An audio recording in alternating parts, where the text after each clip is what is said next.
William shed his clothes with little consideration for the concept of modesty. "Are you going to talk to him?" Atara asked. William didn't speak. He merely eased into his transformation into a mundane wolf and started to run into the forest. Gripped with supreme curiosity, Atara disrobed, mirrored his transformation, then followed him into the woods.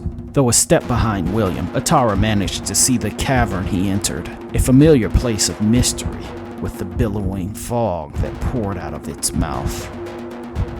When the pack came back from hunting, there was a semi-truck on the lawn with a limo in front of it, as if shepherding it in. The smooth, well-dressed Xander stood outside of the limo on his cell phone. Ilse emerged from the mansion with her toy dog in hand. The collective pack rubbed on Xander like animals, with no need to greet him with words. Xander gave the love back and enveloped himself in the bizarre group gesture. Ilse snapped to the servants who trailed her out. Everyone walked to the back of the shipping container. When the pod opened, 15 women of Asian descent were huddled up in the back of the thing. Floor cleared the back of the truck with a standing vertical leap. He got in close and began untangling them like knots in ropes. Kim and Ken ran out onto the lawn with a sense of childish wonder. "New toy day," the twins said in unison as if they thought with one mind. After Floor and a few unworthy servants of the family lowered each of the women down, they were physically corralled. William's eyes were captivated by one girl in particular. She was the most beautiful woman he'd ever seen. Everything inside him told him she was different from the others, that she was chosen. "Good stock," said the matron to Xander. "I think we're going to have to pull from Croatia or Africa. They're getting too greedy," Xander said, all business. The twins wasted no time groping the women they bust in, squeezing and pinching as if they were inspecting fruit at market. The human livestock whimpered as if uncertain of their new awful reality. Cam took a girl and pulled her aside as if claiming her, and Kim handpicked another. They went down the line, picking and choosing. They pulled aside the woman William had his eye on.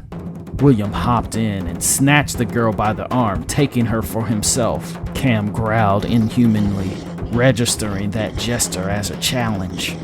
William growled back in warning, assuring him it most definitely was a challenge. Kim put her hand on Cam's chest, and Cam just dropped it and moved on.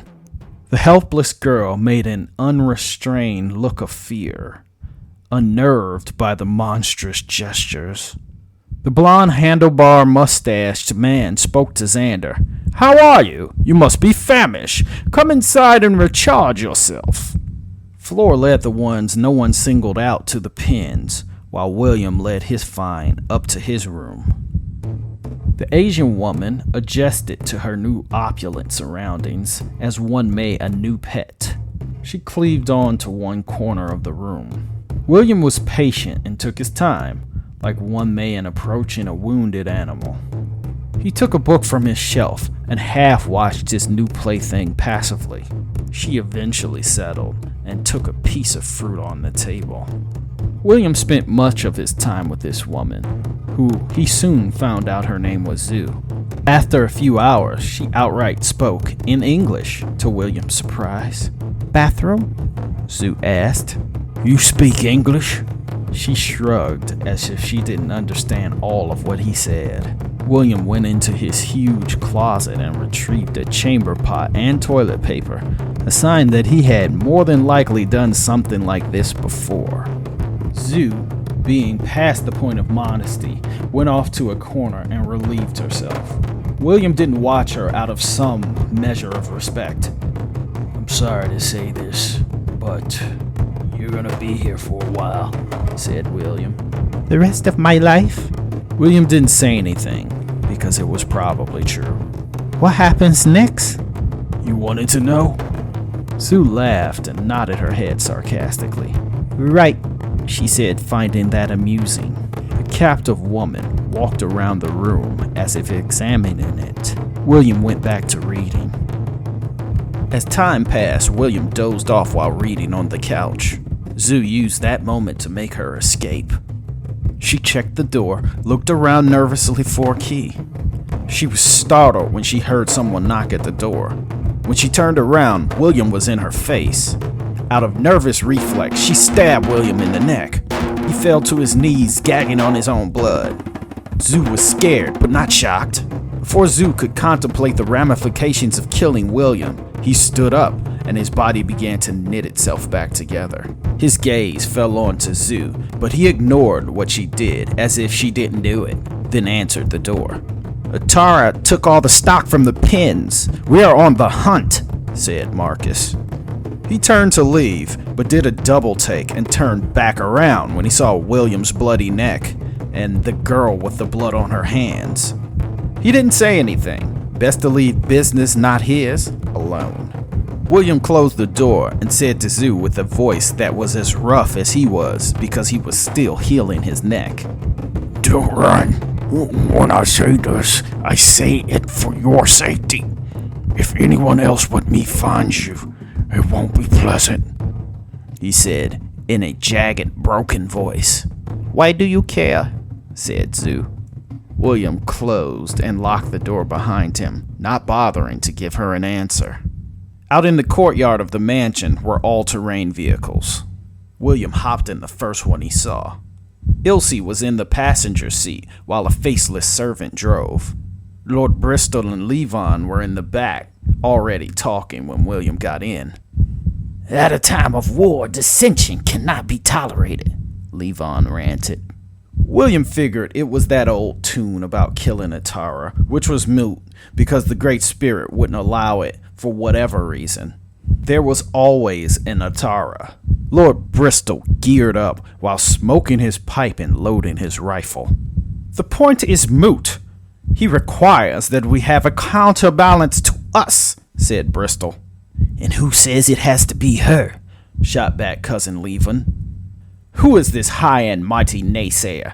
If there is one, in our pack she hasn't been born yet," said Lord Bristol.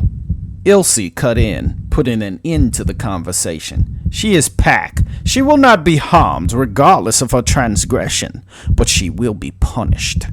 William looked out the window, attempting to get a glimpse of Zoo, even though it was impossible. His thoughts were with that odd woman, even though he was conflicted on their meanings.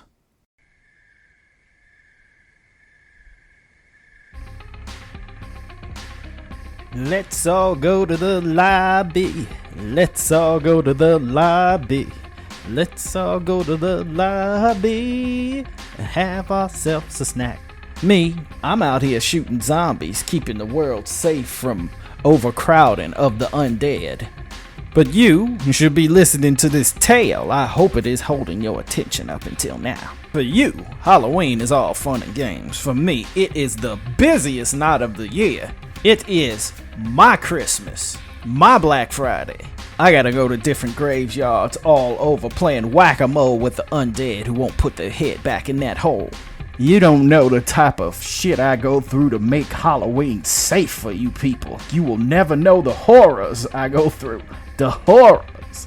The horrors. I see one worm-ridden hand come out of that fucking grave, I'm putting it down. I just do this so y'all can sleep sound. So I ain't quite got time to just sit down and talk with you like I normally do. I'm gonna let this tape play, and I'm gonna get back to work. Left flank, over there, Manuel, get him. Si, señora.